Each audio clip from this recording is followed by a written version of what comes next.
Most of us, depending on where we live, are either about to start school or you have a couple more weeks, or maybe you've even already started school, which means that you're about to have a big change at your house. I love summer at my house. I like the relaxed schedule. I like being able to come and go as we want to. I like the fact that we don't have to worry about schoolwork. But as much as I want it to last longer, I'm not 100% sure that my kids could handle a much longer summer. The reason being is there is a lot less structure at our house in the summer than during the school year. The reality is children function best with some type of structure in place. So if you can set expectations, have boundaries, have structure in your home, it's going to benefit both you and your child. I hear from parents all the time, like, oh, my child does great at school. There's no problem behavior. Their teacher says they're fantastic, but at home it's a totally different child. That doesn't surprise me one bit. There is absolutely no way that we can replicate the structure from a school setting in our homes unless we want to run an army camp. School is so structured, and when our kids come home, it's their safe place, they're more relaxed, and therefore we start to see a little bit more behavior than we might see when they're out other places that are more structured. I want to go over just a few simple tips that are going to help you add some more structure into your home. Before we get started and kind of dive into this, I want you to think about what part of your day might need more structure.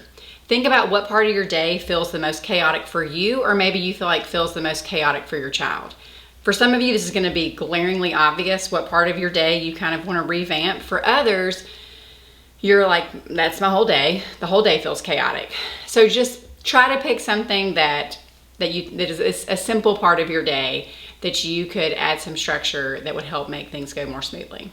Some of you are great at like that wake up morning routine, getting your kids out the door. Some of you are great at bedtime routines. Some of us struggle with nap time, bedtime, dinner time, homework time, any of those times. So you've got lots of options to choose from, but what I would suggest is that you only choose one area to focus on. You don't want to get so excited about, oh, I want to just, start the school year great and I want to have all of these new routines in place and try to accomplish everything at once, because what's going to happen is you're going to get frustrated, your child's going to get frustrated, and then neither of you are going to see success. Once you've chosen the part of your day that you want to focus on, I want you to add in these few simple steps to help make it a little bit more successful. First, you've got to set some expectations or some rules. You need to sit down with your kids and say, hey, this is the behavior that I'm expecting from you. I like to do my rules in sets of 3. I think that it's easy for my kids to remember and it's easy for me to remember. You want to make sure that you're telling your kids what to do rather than what not to do. So you might want to say, have a good attitude or complete all your work. Make sure you're phrasing it positive. A quick example from my house right now. My kids are about to start back school, and so one thing that they really struggle with at the start of school every year is just having a good attitude, and it absolutely drives me crazy. Like, I don't want to listen to bad attitudes. We have to go to school until they graduate. That's just the way that it is.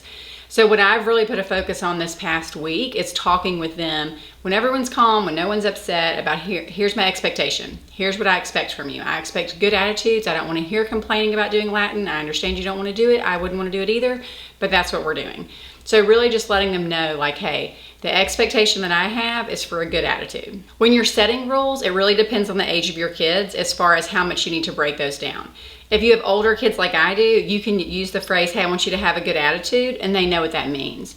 If you have younger kids, you might need to break those rules down and make those look a little bit more specific. Like, we're gonna have nice hands, and we're gonna use nice words, and we're gonna have nice feet. Like, really breaking down each step of a good attitude, whereas you have a little bit more flexibility with those older kids. The next simple step I want you to put in place is to add a visual. I love visuals. Lots of people don't. When I go in schools, I'll be like, hey, let's add in a visual. I want you to think about how often in your day you use a visual. I've got a calendar, I've got a to-do list, I've got a grocery list on the fridge, I've got an app that reminds me when I have meetings. I have visuals that are coming at me all day long that are reminding me to do things. Your kids will benefit from the same thing. It helps keep them organized, it helps them know what's expected by giving them that visual reminder. Some of your kids might even need more of a visual reminder than others if they're extra forgetful. So don't hesitate to put a visual in place. That can be a checklist, it could be a schedule, just a written schedule, it could be a picture schedule, it can be anything that really fits their need, but add a visual to help them know exactly what it is that is expected at that time. So let me give you a quick example. If you have a child that really struggles with their morning routine of getting out the door and getting in the car for school, you might want to write out a checklist of everything that they need to do before they get in the car. So that might be brush your teeth, eat breakfast, pack your backpack, put your backpack in the car, whatever it is that you have for them to do, put that on a checklist. If they're younger, maybe they're not a reader, you can just put pictures, and these can be simple pictures. You can snap them on your phone and print them out so that they have them and they can flip through those pictures so they know what they're supposed to do to get out the door. So after you've set the expectation and you've shown your kids the visuals, what you want to do is you really want to take some time for practice. A lot of the times of our day that feel chaotic are times that we have a time crunch. They're activities that are bound by time. So getting out the door to get to school on time, or getting in bed because everybody needs a certain amount of sleep, or eating dinner before we go to practice. The reason they feel so stressful sometimes is because we have a limited amount of time to get it done. Those are probably not the best scenarios to be like, hey guys, let's sit here and practice this together when everyone's in a hurry and grumpy. You really want to take some time outside of that, and don't teach it in the moment, but take some time to practice where everyone's calm and it's a more relaxed time. So if your kids struggle with dinner time, they struggle fixing their plate, they struggle just sitting, maybe they're young and they struggle to sit at the dinner table for a certain amount of time, or they struggle cleaning up, take some time in your day and practice what you expect them to do. Use that visual, set those rules, and then sit down together and be like, hey guys, this is what this should look like. It gives them a framework for what you're expecting, and it lets them know what that time should look like. The last thing you're going to do is you're going to pair what you have taught and what they are doing with positive reinforcement. If you've watched any other videos that I've ever made before, you've probably heard me say something about positive reinforcement. We need to remember that reinforcement increases the likelihood of a behavior occurring in the future. And that's what we want. We want these times that we're carving out in the day that we're working on, we want that to be something that they do over and over again. And we want them to be able to do it without us. That's going to eliminate stress on us. It's going to make our kids feel more successful. So you want to make sure that when your child is doing what you're asking them to do, what you've taught them to do, that you're pairing it with positive reinforcement. That means you're going to give them something that is a reinforcer for them when they are doing what you're asking them to do.